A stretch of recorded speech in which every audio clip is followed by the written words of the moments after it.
आज से चंद दिन पहले मुझे किसी एक मीडिया के आदमी ने कहा कि रेवंत रेड्डी साहब ने उनके साथ जो जेल में थे उनको खाना पकाने वाले को उन्होंने फोटो ली।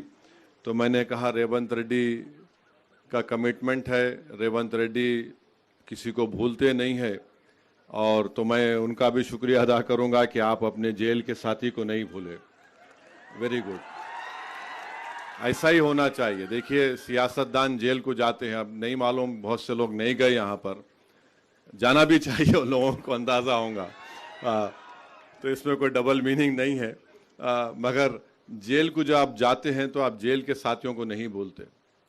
तो मैं भी गया था, चंद्रबाबू नायडू मुझे अपना मेहमान बना कर रखे थे 50 दिन 98 में।